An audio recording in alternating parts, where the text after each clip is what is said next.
What's up, you guys? Happy Sunday and welcome back to Brunch with DESB. It is me, DESB, and I decided to come to you guys today bouncing on my birth ball because I was like, you know what? If I'm going to be talking for 45 minutes to an hour, I might as well use this time to prep for birth and potentially get myself into labor. Today is June 26th.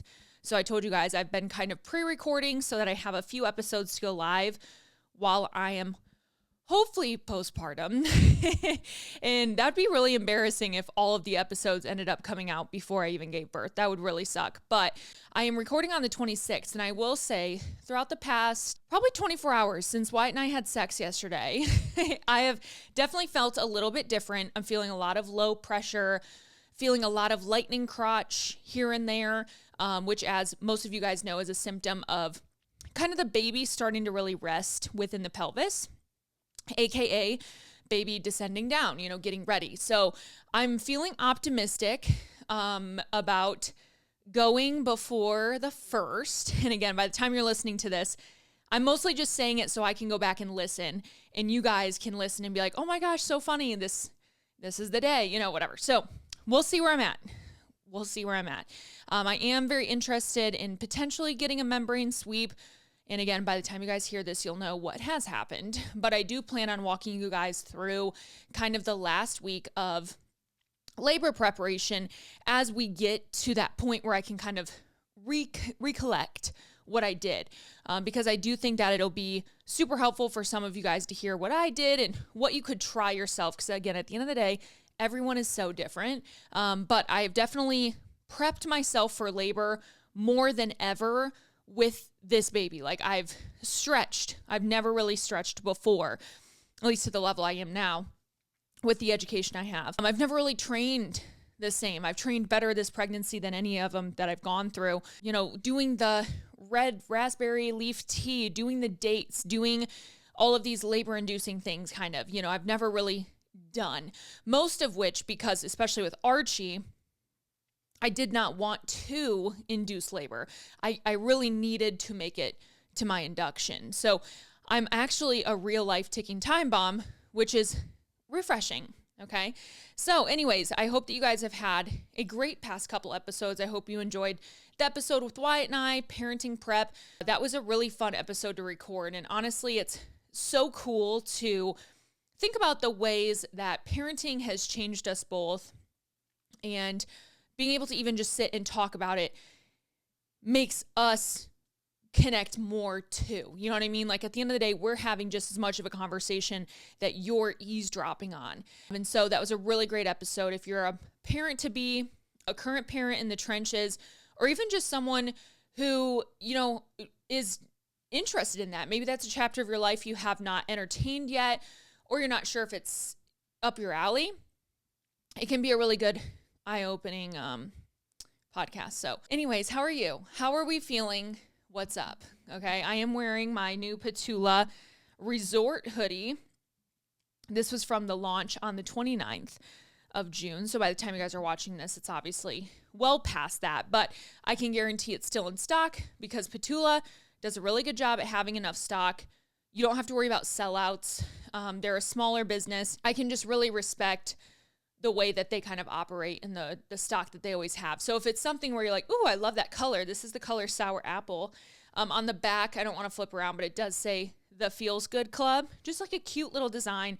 Very minimal. I love the pinstripe like down the side. It's super comfortable. I'm wearing a large. It is oversized. So like by the time I'm not pregnant, I feel like I'm going to maybe wish I got a medium, but also like who doesn't love a good oversized tee? Oversized sweatshirt, whatever. Oversized anything, okay? I am still very much out of breath. So as we grind through these last podcasts of pregnancy, please just like understand what my body is going through right now. Because it can be not the most fun to listen to a pregnant woman talk, especially when they're gasping for air. And that's where I feel like I am at. I have to constantly stop, or I have to like, I feel like SpongeBob, like I need water. I need air.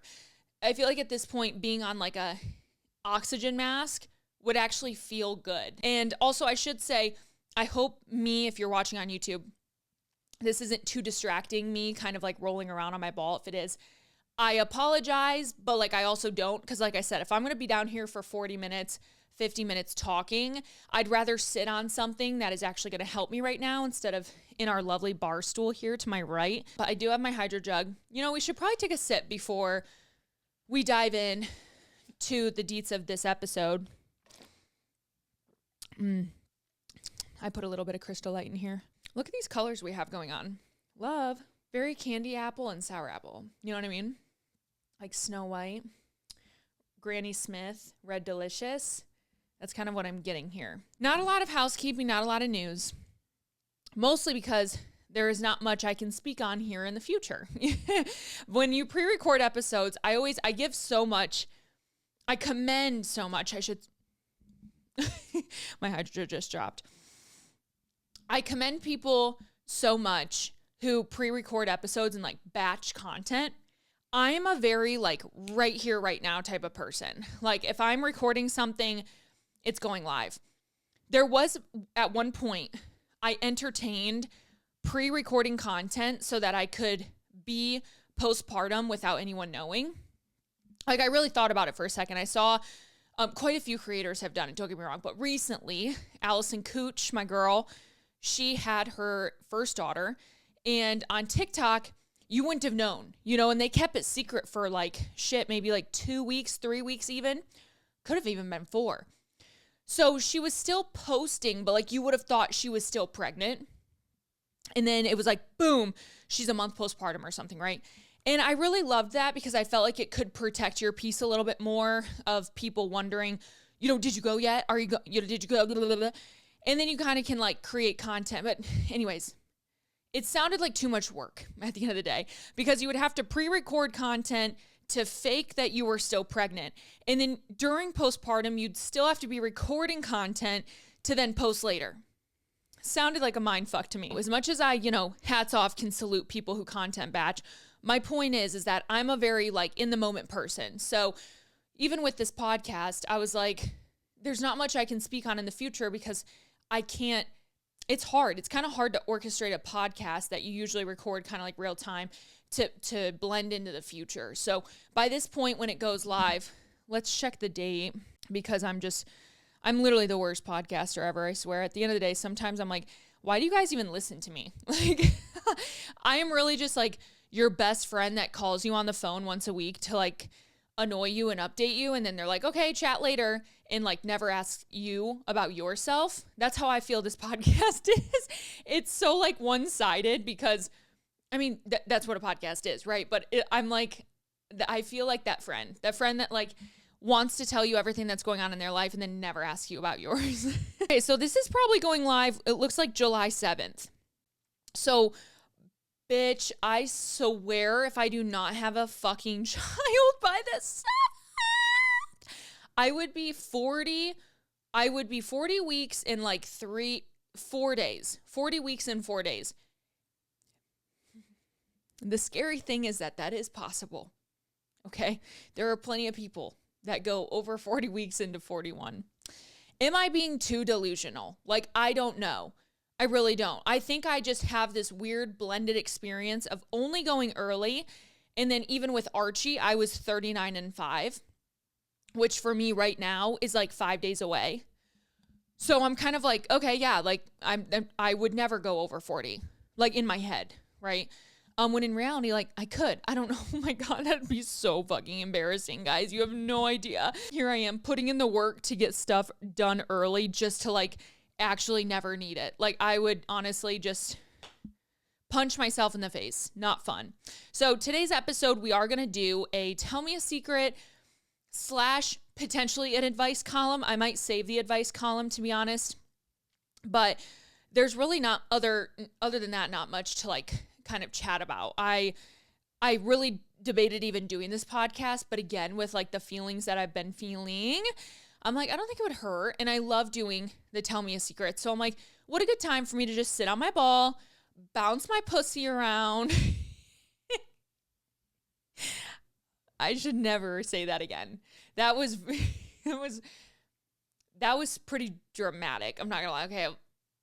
bounce my pelvis around. Sorry, autocorrect, pussy to pelvis, my bad.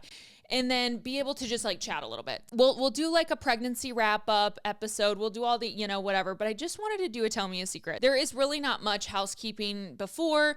Still watching Vanderpump Rules. By the time this goes live, that's not fucking different, folks, okay? If you have never watched Vanderpump Rules, you have to. We are finally on season 8. And I think they're in season 11 right now. So like we're catching fire. We're going fast. And if you have YouTube TV, Wyatt and I mentioned last week, you can fast forward through all the commercials.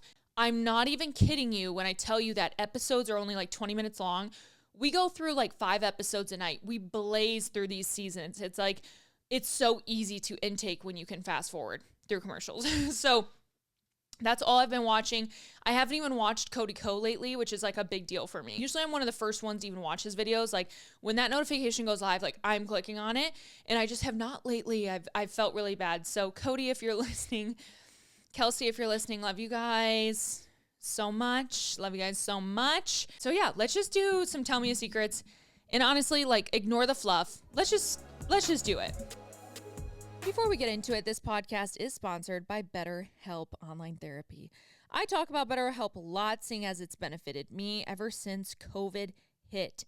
Most people think that in order to be in therapy or go to therapy, you have to be in this like unbearable state of mind or extremely depressed, when in reality, therapy is a tool to utilize before things get worse, help you avoid the lows, and honestly, even just celebrate the highs. BetterHelp is an online customized therapy program that offers video, phone chat, live chat, so you don't have to even see anyone on camera if you don't want to.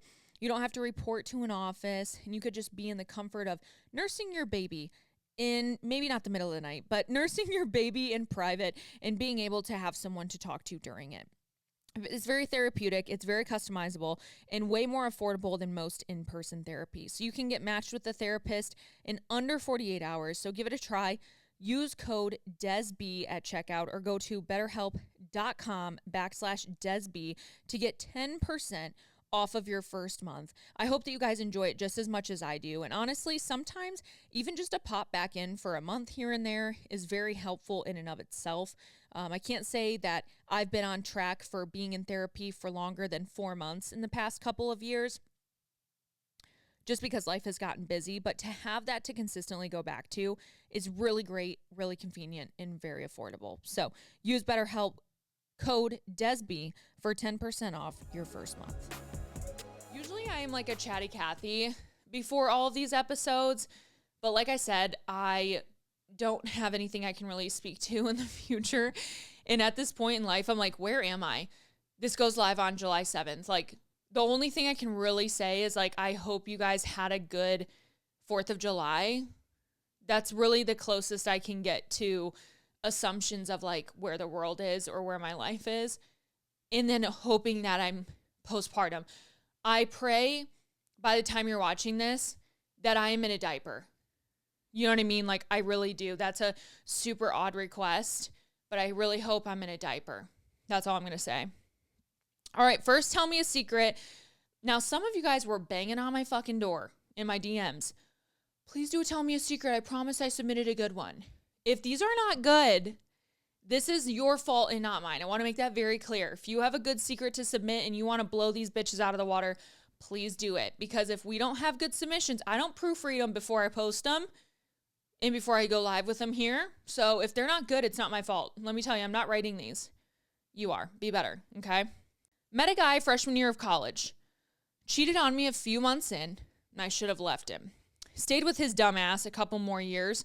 Broke up senior year of college because I felt like he was a loser and had no motivation to even go to class. He lacked motivation so much, he had to repeat a semester of student teaching because he didn't go to enough CHET credit to pass. Yeah, real wearing it here. He's a kicker. I was in my 5th year living at home because I was student teaching at the time and had to save up. He got placed to student teach fall semester at my hometown. Meanwhile, also trying to get me back, I found out other things from other girls. So in his pursuit to win me back, he was also saying stuff to other girls, so I got a whole ass other boyfriend and didn't tell him. Fast forward to the end of 5th year, I graduate and we're together. Yeah, I know, it's dumb. I get a job states away and want to take it for a year and try, but he wants to stay because he got a job to teach in his lame-ass hometown. I move away and he's living with his parents in a farm town. No desire to move away and grow whatsoever. Hometowns in Ohio. This motherfucker is working at a school with this one bitch he used to fuck all the time in high school, but his family hated her so much he never actually dated her. I find out they're doing stuff and hanging out, so I started to do it too, and he never found out. Wink. Fast forward, I come home last summer, tell his mom and dad everything, show him all the texts between him and her, and his best friend ratted him out to me. The parents are in disbelief, so I call an intervention and didn't tell him. He comes home from a football scrimmage, and I invited the girl he cheated on with me, his best friend, and his parents, and he had no idea. I did this so he couldn't lie about anything. This guy sits here and says, I feel like I love you more than you love me, but she loves me more than I love her, and it's just convenient. Psh. Okay, so obviously before I found all of this out while visiting home, we were having sex, and all this happens after. I'm about to drive away. I go to him, and I'm like, hope to God I'm not pregnant, and he proceeds to tell me, I hope you are, LOL. To this day, he's with the girl, and I know my name comes up in arguments, and I love it. Like, if you're going to cheat, at least be good and not be a dumbass. He never found out I did it back multiple times. However, fast forward 8-ish months, I'm now with this amazing guy who's sweet. I love him so much. I'm thankful, but I hope the other guy's miserable. Sincerely, fucking try me, bitch. Okay, so I'm not going to lie. We started out very messy because one cheat doesn't equal two cheats. But if you're both cheating, then you both should be able to be mad at each other, right? Like, I don't think at that point it's like, well, like, they cheated first. Like, you're both in the wrong. You know what I mean? But small hometown stuff, I will be honest, I never got involved in that type of drama. And I'm glad I didn't. I don't have that type of trauma. The only thing I really ever went through was a boyfriend's parents, really not liking me. And to this day, I'm like, I really don't know why. Besides the fact that at one point we had taken a break from each other for 2 days, but we were sophomores in high school. It was one of those petty things. But I'm like, man, you're really not going to like someone for that. I don't know. I think about that often, how I'm going to be as a mother-in-law, as a mom of someone dating my sons. It's kind of scary because you don't think you would be that mom until you are that mom. And I don't want to be that mom. So hold me accountable. Okay. Next one. I recently moved in with my boyfriend. Ooh. I love it and don't regret it, but the biggest problem is his parents live half a mile up the street. Don't get me wrong. I like his parents, but I can only handle them in micro doses. His family is way different than mine, which I'm adjusting to. His mom, hands down, has to be one of the worst cooks ever. When I mean worse, she barely follows a true recipe because she doesn't want certain ingredients in it.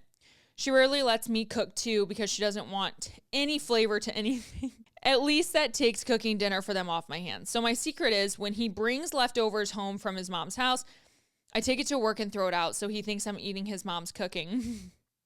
Girl, she doesn't know what seasoning is. She'll make a shepherd's pie and just cook the beef as is. No salt, no pepper, no garlic, blah. For 3 months straight, we had roast beef in the crock pot every other Sunday because she loved it. I'd rather stub my toe than have roast beef anytime again soon. She means well, but I can't hurt his feelings and not act like I'm eating the food. I'll take it to shifts on Sunday and my second job and avoid going over there for Sunday dinners. Sincerely, the girl that likes good tasting food.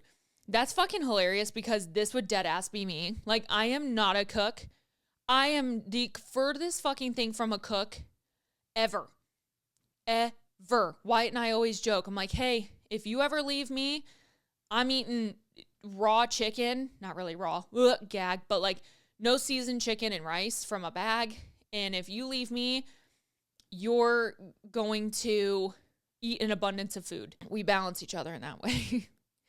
I date a guy who was temporarily living with his then pregnant sister and her husband. They didn't allow random girls over. We met on Hinge, and there was a prior bad experience when he was seeing a girl, and she showed up.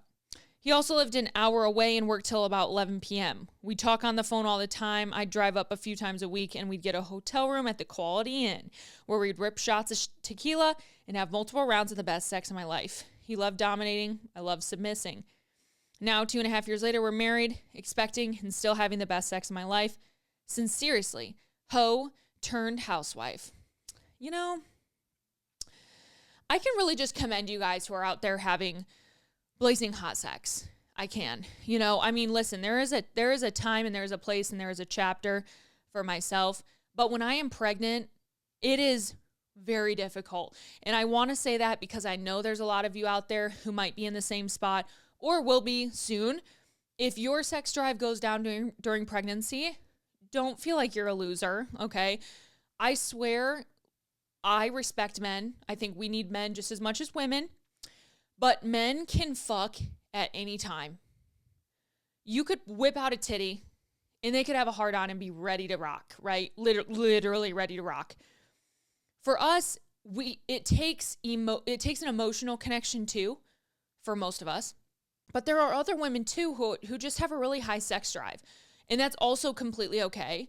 But I think for so long, especially when I was a little bit younger, and by younger, I even mean like 2018, 2019, I went through a really hard period coming off of birth control where I was like, what is my sex drive? Who am I? Why don't I really want to have sex right now? I'm still, quote, so young. What's going on? And I would listen to shows like at the time, Call Her Daddy. And I'd be like, why am I not this sexual? You know, I thought it was like something wrong with me. And to this day, I can even spiral and be like, oh my God, am I broken? But it's just a season. Hormones change. We have so much going on in our bodies as women. So, you know, I wish I could be you guys out there slinging puss, taking D daily, you know, for real, go off. But that's, you know, good for you in my next life. Not even, maybe in my next chapter. Okay. Hi, Des. This really isn't a secret. I just need a safe space to feel my feelings. So here it goes. It is quite lengthy. So TLDR, too long didn't read. If you don't want to read, you can fast forward. But I love reading all of these because a lot of times, yeah, it doesn't always have to be a secret that you submit. It can just be us chatting, be girl talk, and just sometimes getting it off your chest. Feels good, especially because these are all anonymous. I work at one of the local gyms in town as a personal trainer. Before I got hired, I was already talking to one of the male trainers. Once I got hired in, things started to heat up.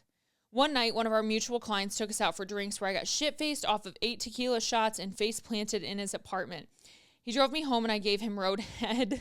Fast forward to next weekend, we go out again and end up fucking. Then we just become F buddies and hid everything from our coworkers for about a month, which was easy until this past weekend. It was us 3 coworkers.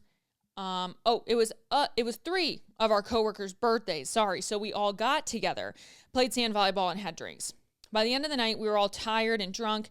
It had to be 4 to 5 shots and 3 spicy margs with no food. I ended up going home with him, another coworker, and one of his friends. This is where it gets spicy. My fuck buddy ends up taking his dog out. The other coworker is in the shower. Once he gets in the shower, he started to hit on me, and we end up fucking in my fuck buddy's apartment. We finish and walk out to him just staring us down. And the coworker that I fucked in his bathroom has a girlfriend. Looks like me and Tequila are not friends, and I will be avoiding that in the future. Sincerely, no more tequila for me. I'm not gonna lie, y'all are fucking wild with that shit. I don't care how drunk you are. I feel like I could never make that conscious decision. I would feel way too much guilt. But also, like, especially when the man you're hooking up with, you know, has a girlfriend. Like, we really, as women, we really do. We cannot play a double standard. Put yourself in that position as the woman. That is so terrible. Do you know what I mean? To feel that happen to you. So, like, why would you ever do that to someone else? I'm not like shaming you. Like, at the end of the day, that's your journey, that's your experience. But that's why, for me personally, I could never do that. Like, knowing that someone else is in like a committed relationship and I'm just like fucking their boyfriend. Oh, I don't know. There's got to be a little bit of like a fetish to that. Like a little bit of like a, ooh, like this is so naughty, you know? So like the chase feels more intense. I was 21 years old, still living in my parents' house when one day my boyfriend of 2 years broke up with me. I I was broken and devastated for weeks, and I finally started texting one of his buddies. Girls, why are we doing this? Things got heated pretty quickly, and before you know it, I was over at his place for some dark chocolate. We started talking and drinking, then he randomly whips out his friend. I was shocked. We eventually started doing the deed. When 15 minutes in, I squirted all over his sofa. I was so embarrassed since I've never done this before. Fast forward 6 months. The sneaky dicky Link, is now my boyfriend. Sincerely, weekly squirter for life. I'm dead. Tell me if I'm wrong. I feel like I've watched this in like a porn episode, like a podcast with a porn star. Squirting, you are pissing yourself. You are peeing your pants. You are peeing when you are squirting. It's not like cum of any sort. And I remember learning that because the girl was in like the porn industry and they were talking about squirting. And she was like, yeah, we would have to drink like a gallon of water before we would go on set to make sure that we could squirt. Crazy. I've personally never had that happen before, but I wonder what it feels like. It's got to kind of feel like your water breaks, where it just feels uncontrollable. Do you orgasm at the same time? Like, when you squirt, is it also an orgasm? Or can you just squirt? I really hate that. I hate that word. Squirt. In college, I was hooking up with this real cute guy. Super sweet. I got really drunk one night, stumbled into his apartment to sleep, woke up at 6 a.m. sleeping next to him on the futon. He had pissed myself and he was laying in my pee. He was not pleased, of course. I was so fucking hungover, had to walk the walk of shame back to my dorm. The grossest thing was I couldn't afford to buy him a new mattress and he didn't want to trash it, so he made me buy a mattress cover and kept the mattress. Safe to say that was one of our last hookups. And seriously, the girl who drank too much. God damn it. I literally hate this for you so much. Especially if it's something. God, you just know he thinks about that like at least once a week. Like, you never look at a bed the same if that's ever happened to you. Even just like getting into bed at night. Like, oh, I'm so tired. Can't wait to get in bed. It's like PTSD hits him and he just thinks about laying in piss. Oh my God, I'm not going to lie. You really fucked that one up. During my slut years, right after my 2-year boyfriend and I broke up, I went out to a bar and ended up leaving with a random man back at his house. Thank God I wasn't killed. We ended up fucking. He fell asleep and I ended up Ubering back home at like 5 a.m. I called my ex at like 5:30 and had him come over and we banged too. Didn't shower in between, didn't tell him. Oops. Sincerely, the girl who indeed did use condoms at least. Yeah, I mean, it's happened to the best of us. I've had a double in a night before, and this was not necessarily my proudest moment. It just happened. And especially when you get around men who are like powerful and you're scared to say no, doesn't mean it wasn't consentful. Like, I fully was like, yeah, but it doesn't necessarily mean that I was like into it. Do you know what I'm saying? Isn't that a really weird concept if you think about it, how we as a woman, we can say yes and know that we are consenting, but we don't like want to. But that small separation alone of saying yes, like makes it's not like rape. You're not unwilling. You're not being forced. It's almost like maybe more you're being coerced. What do we call that? I don't know. It's just so weird how the woman's body can be so mistreated, and men can too. There's plenty of men out there that have gone through their own sexual assault stories, etc. But it can just be really hard as a woman to like navigate sexual pleasure, because the minute that we want sex is the minute that we're sluts, or like we're like whores, and that's not a good feeling either. I don't know. Pregnancy thoughts with Des. LOL, this story resurfaced for me a few days ago when my coworkers asked me where the craziest place I had sex was, so here it is. A few years ago, my ex moved down south. We were on and off at this point, but I remembered he came back and visited for a whole summer. We met up and he told me he missed me and our sex, etc. I said, bet, let's fuck. He couldn't come to my house because my parents hated him and they never left the house. So we went to check out his old house just to see if anyone lived there. Well, the house was empty and the realtor sign was in the yard. For shit, we punched his garage code in, and to our dismay, it fucking worked. We ran in there like vultures and fucked in every single room of the house for the whole summer. We thought we were so slick and sneaky until a realtor came to show a couple that empty house. No fucking way. We are mid-fuck in what was the bonus room upstairs. We hear the garage door open in them upstairs. We were shitting bricks. We were able to slide out the front door while she was showing the couple the backyard. We hid in the bushes until they left. Went back in and continued.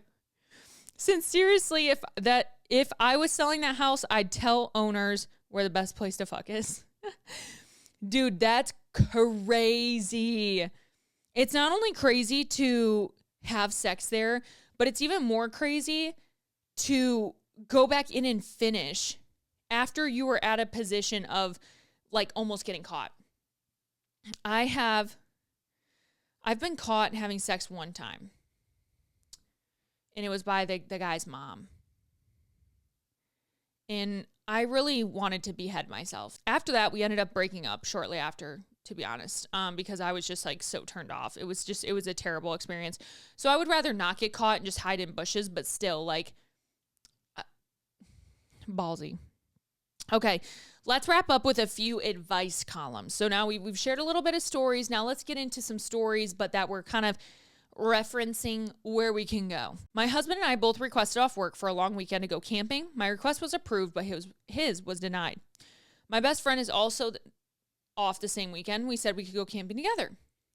My husband isn't a fan of having to stay home while I go camping with my best friend. I'm torn if I should cancel my request off work and stay home or go on the camping trip. Sincerely, a girl who just wants to see the world.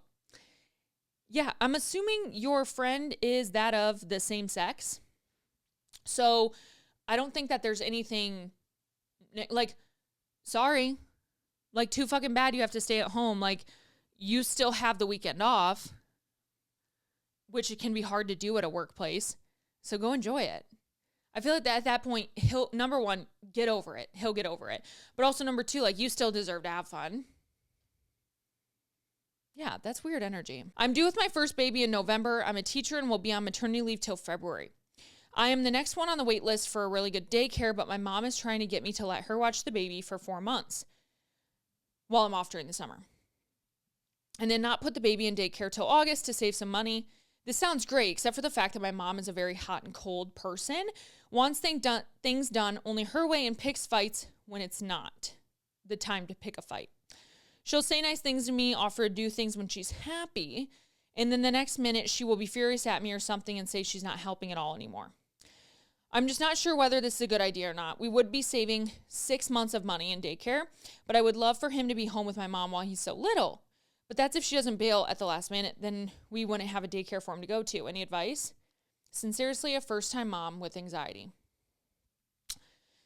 You know, I'm indifferent about this. Number one, I think really when it comes down to it, it comes down to financials. And I think if you can save that money, it's worth it. It's worth it to navigate. Even if you start with maybe the idea of just 3 months instead of 6 months. But on the other hand, I'll give you the devil's advocate in what I think of a lot. When we first got a babysitter, my mom was really, really upset that I didn't want her to babysit our son. At the time, I almost had Archie too, so it'd be our sons moving forward, right? She was like, you could pay me, like it would be like her job, right? And I told her, I was like, I don't want that because I don't want there to be messiness. And the reason I say that is because I personally believe if you can be in a position where you get to purely just be grandpa, purely just be the aunt, purely just be the uncle, you know, whoever it is, that's what your role is, you know? So I did not want to mix up my mom having to play this role of babysitter versus just grandma, because I would be expecting her to, you know, babysit and like help my kids, but not in just the way of like what a grandma would, not just for the couple hours. All of a sudden they're watching the baby 5 days a week and it becomes exactly what it is. It becomes a job.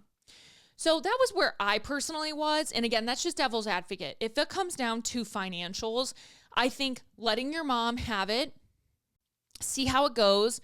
From what I'm gathering, correct me if I'm wrong, stay on the wait list. If you get on there and you get approved, you can kind of like take it as it comes, maybe like be on the wait list again or continue forward, or when it happens, it happens. But if you have a mom who's super hot and cold, I will say she could change when that baby comes out too, and your relationship can really change. I know my relationship with my mom changed a lot when I had kids. I could finally see things from her eyes. I respected her in a way I had never before, and not in a shitty way. It was just when you become a mom and you see what your mom has done, and you kind of understand, and you can see the traits and the characteristics and the whys, it becomes easier to see eye to eye. And when also, you have a grandchild and your life just changes too, that could change her as well. So off the cusp, my advice would be use your mom, save the money, do what you need to do, and then revisit the daycare when needed. But also, I promise you it'll work out too. Want to catch up with a high school male friend I ran into at the park. We both have kids. I'm married. He met my husband at the park. He's divorced now and not dating. We want to meet up in person to catch up. I told this to my husband and he's not having it. I do not agree with this. We ended up getting into a huge fight about it. So I told my high school friend that he's left me on red and I'm low-key peeved about it. For reference, my husband and I have been together 8 years. We have had no infidelity issues or jealousy issues until now. Why am I feeling upset about this, or why do I want to see him and exchange life stories since high school? Sincerely, wanting to have my cake and eat it too. First off, I admire that awareness. I think the first thing I would do, even in this position myself, put myself in the opposite shoe.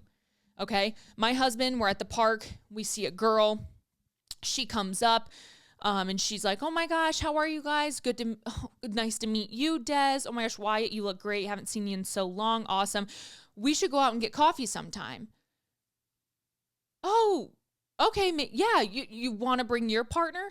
Well, I'm actually newly divorced, single mom now. But yeah, we can meet up anytime. I'm sorry, for me, I don't have jealousy or insecurity issues within my relationship either, but there's something about that would just rub me wrong. Does that mean I would end up saying no? Not necessarily. But I think it's one of those positions where as a spouse, you can immediately think, not that there's any temptation right now, but could there be? And that can be scary. That can lead to jealousy. That can lead to fear. And I think that's where I would feel. It's like I would feel fearful, not of the initial reaction, but how would my husband feel when he left? Would he think about her again? Would he picture his life with her and not me? XYZ. So I understand your intentions. And again, we like to paint this picture as women where we're like, well, like men are different. Like I'm a woman. I can control myself. Blah, blah, blah. So I get it. But at one point we can't do double standards. So I would first evaluate it from that angle. How would you genuinely feel if the same thing happened to you? Then on the second place, I would kind of wrap it up with saying, in asking yourself exactly what you did, why do I want to meet up with this person? What's going on? Are you and your current spouse, are you and your spouse not communicating enough? Where are you craving that attention? Are you craving that quality time? Are you just simply craving a good conversation? Try to diagnose it. You know what I mean? Try to break it apart and compartmentalize. Why am I feeling this way? Because at the end of the day, if this is someone you've gone just 16 years without, so to speak, why now? Why do you need to see them now? Why do you need to meet up now? You could also just be a person that's nosy. Hey, tell me about your divorce. Like sometimes that trauma porn can be addicting to hear. That nosiness that resides inside us all. Like you wouldn't want to hear someone's divorce story. Shut the fuck up. You know what I mean? Like I would be pulling up a seat for that too. So I think the communication is important. Breaking it down is important. Realizing how you would act in the opposite experience is important. And then maneuvering on from there, whether it's a conversation or a decision. Okay, a few more. My BFF, damn, divorce news. My BFF is going through a divorce, amicable on the surface, but she has a lot of hurt that she is experiencing. She has 2 young kids under kindergarten, and essentially, without getting into details, her husband was diagnosed with autism and realized he didn't have the emotional capacity to love her as she needed, so he is divorcing. I know your marriage is solid, but if you were divorced right now, how would you want your friends to support you? Sincerely, a single friend who is trying her best. Yeah, I mean, I'm very grateful that my marriage is solid, but also it is okay to have rough spots too. I'm not going to sit here. I mean, by no means have I ever been in a position of wondering, like, should Wyatt and I not be together? Like, I don't want to be with him at all. Like, genuinely, absolutely not. But marriage is hard. Marriage is work. So I appreciate you saying, I know your marriage is solid, because it is. But just remember, everything is still a highlight reel. There's going to be bad days. There's going to be great days. But everything that you see is always what anyone wants you to see on social media. That's not just with myself. I try to be as candid as possible, but naturally, people have boundaries. So I just wanted to disclaim that because, like, yeah, my marriage is solid. I'm very grateful, but it doesn't mean we don't have hard days, you know? So it's okay to have that, and it's okay to have a normal relationship. Now, with that being said, how would I support someone going through divorce? Or, like, what would I personally want being, married? What would happen? I think I would just want a place to talk. I think I would want a place to talk without someone always feeling like they need to give me a reply. Like, don't give me your opinion sometimes. Do you know what I mean? Like, I'm not asking for it. Sometimes I just need a vent. I think that is first and foremost, is like, just be the listening ear. I think I would want someone to go out of their way to maybe meet up with me. Hey, are you free this Thursday? Do you want to go grocery shopping together? Do you want to go see a movie? I think the more that I could be reached out to myself and not have that mental load of thinking I need to be doing the reaching out right now would probably help too. So off the top of my head, those are 2 things I can think of. And I kind of relate that back to, like, how I would want people to treat me postpartum. You know what I mean? I would want them to listen to me, and then I would want them to go out of their way for me. And I'm not saying that has to last for forever. Like, you don't need to be reaching out to your friend 2 years post-divorce and you still be the only one making effort. But in the interim of that experience and the feelings that go on through it, maybe that's something you could do for that friend in the short term. New mom of an almost 11-month-old. I plan to breastfeed until 12 months. Can you please talk about weaning? No one seems to talk about it, and it seems like this will be a big change for mom and baby. Sincerely, a wondering mama. Okay, so that is a great question. Weaning is very hard, and I think it's not really talked about because a lot of people navigate it so differently, and there's not necessarily like a specific way to do it. Some babies will self-wean. Some babies are more difficult to wean. Some babies only want the boob. With Maddox, I weaned him about 2 weeks, 3 weeks prior to his first birthday, because my goal was to have his last nursing session the day before his birthday, like that night. And I did it. It worked out actually really well. He was starting to eat solids. Naturally, he was not nursing as often anyway. I was really only nursing him like 3 times a day. Because by that point, baby's bigger. They're eating normal foods. They don't need your milk necessarily. So I started by I decreased the amount of time I was nursing, first and foremost. So instead of nursing him for, say, 15 minutes, I made sure it was always 10. It was always 10. If he was still hungry, he could get food after.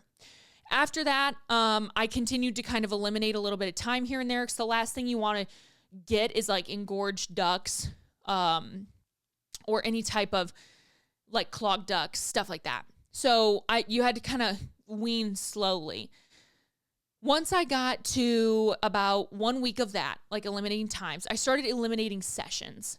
So then I eliminated like my afternoon session. So I was only nursing him in the morning and then night. As I moved into it more, I eliminated the morning, only had the night. And then for about a week, I only was nursing at night, to where it was kind of like, again, I started eliminating time. During this, my boobs still got pretty engorged because I was so used to nursing. I would just self-express, get some milk out. I did use cabbage leaves. I started doing like peppermint tea and stuff because peppermint can reduce your supply. Also, just like mindful for any mamas in this coming winter, I actually had a huge supply dip because I was drinking a lot of peppermint mocha. Yeah, peppermint will decrease your supply, so be aware of it. So I did that, and then by the time I nursed him for the last time, again, I was still kind of engorged. You still go through the process of that, so you kind of have to self-express. Just don't do too much because you don't want to signal your body to continue to make milk. And then I found out I was pregnant with Archie. So it could have been an easier weaning experience because when you are pregnant, typically baby ends up not really liking your milk because it can taste different when you're pregnant. So Maddox might have been easier to wean because of that. He also did a lot of bottles and breast because he was in the NICU and we had to mix formula with my breast milk. So he was very used to the bottle. With Archie, I weaned pretty much the same way.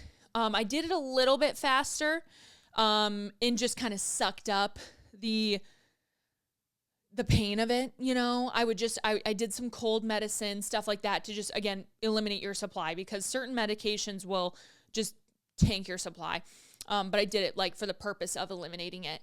And Archie did pretty good weaning as well. You know, I really just had to stay true to, you know, no, you don't get the boob. Sorry. Here's a bottle. We had to go through a few different bottles. He ended up really liking the Nature to Nurture from Tommy Tippy, I think it was. And after that, he was done. So I was very grateful for that. It's not always that easy. A lot of times you can find difficulty in what bottles baby likes, or baby only wants the boob, you know, whatever. And it can be hard to, like, quote, say no to your kid, you know, to see them cry while they're crying for your boob and they want to be consoled. And it can be a really emotional process, as well as the hormonal come down of breastfeeding. Like post-breastfeeding hormones, post-breastfeeding blues are very real. So you also have to be prepared for that, like, mental come down of hormones. It can be treacherous. It can be really difficult. So it's definitely not perfect for everyone, but that's how I did it. Take what you want out of that. Maybe just try a few things. And again, during this time, babies should be able to have, you know, other milk sources. They should be able to have maybe like different snacks or something. So if you find they're still hungry, offer them food first before you're nursing them or whatever. I personally started Archie on cow's milk at like 11 months, 10 and a half months. I did get this approved by my pediatrician because I told him I was going to be done breastfeeding, but I didn't want to put him on formula for 2 months because they tell you not to give baby cow's milk, cow's milk until they're 1 year old, which at 1 year old, they also don't just like flip a switch and it's like healthy. But the idea is that if you do give them cow's milk too early, it can lead to, I believe it was like maybe stomach ulcers, blood in the stomach, etc. There was something about it. And my pediatrician broke that down. So then he told me, though, if you were to start this a month early, it's not going to make a big difference now. But if you did this at 6 months, 7 months, it would make a difference. So that's what I did with Archie. Again, I consulted with my own doctor. Please make sure you do that too with your kiddos. Everything could be different, each person. But I hope that is helpful. A little bit of a mix of advice and secrets today. And I want to hear more of them from you. Please, please, please, please, please, please, please, don't prove I'm right. You know, if I could really sing to you guys, you would be shocked because I genuinely don't have that bad of a voice. But I just fuck around because I'm always scared to like get made fun of. So like, just know I'm never being for real. I could bolt one out, but like I'm not going to because I get way too embarrassed. So let me know if you have any other advice, secrets, anything. It could also be whatever the fuck you want, but you can submit them below. Show notes, description box, link in bio, wherever the fuck we are, however we're listening. I hope you guys enjoyed this episode. I'm telling you, if I do not have a baby out, I'm going to bury myself in embarrassment. So manifesting this for me. And if you're watching this by now and you're a part of the 1% that watches till the end, and you know at this point that I did have my baby, comment below and let's fucking celebrate, okay? Celebrate. you know, whatever that song is. Celebrate. Celebrate. So I'm going to go curb walk for a little bit while the kids are napping. I'm just going to do it up and down my driveway and go from there and hopefully get this labor fucking started. We'll see. Hope you guys have a beautiful Sunday. Love ya.